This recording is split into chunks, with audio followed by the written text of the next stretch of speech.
രാജ്യത്ത് ഈ വർഷം ഇതുവരെ ചത്തത് 108 കടുവകൾ.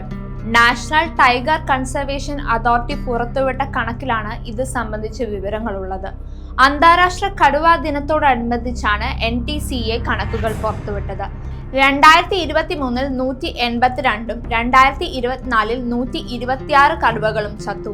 ആകെ 667 കടുവകൾക്കാണ് 2021നും 2025നും ഇടയിൽ ജീവൻ നഷ്ടമായത്. ഈ കാലയളവിൽ പകുതിയിലധികം കടുവകളുടെ മരണവും രേഖപ്പെടുത്തിയത് കടുവാ സങ്കേതങ്ങൾക്ക് പുറത്താണ്. കണക്കുകൾ പ്രകാരം 3682 കടുവകളുടെ ആവാസ വ്യവസ്ഥയാണ് ഇന്ത്യയിലേത്. ആകെ കടുവകളുടെ 30% കടുവാ സങ്കേതങ്ങൾക്ക് പുറത്താണ് കഴിയുന്നത്. സുരക്ഷിത മേഖലയ്ക്ക് പുറത്തുള്ള കടുവകളെ സംരക്ഷിക്കുന്നത് വെല്ലുവിളിയാണ്. മാർജാര കുടുംബത്തിലെ കടുവ, സിംഹം, പുള്ളിപ്പുലി, ഹിമപ്പുലി, പ്യൂമ, ജാഗ്വർ, ചീറ്റ തുടങ്ങിയ അംഗങ്ങൾക്ക് സംരക്ഷണം നൽകാൻ ലക്ഷ്യമിട്ടുള്ള ഇന്ത്യയുടെ പദ്ധതിയിൽ മറ്റ് രാജ്യങ്ങളും പങ്കാളികൾ ആയേക്കും. നിലവിൽ ഭൂട്ടാൻ, കംബോഡിയ തുടങ്ങിയ 12 രാജ്യങ്ങൾ ഈ പദ്ധതിയുടെ ഭാഗമാണ്. രാജ്യത്തെ കടുവാ സങ്കേതങ്ങളുടെ എണ്ണം 2014 46 എന്നതിൽ നിന്ന് നിലവിൽ 58 ആയി ഉയർന്നിട്ടുണ്ട്.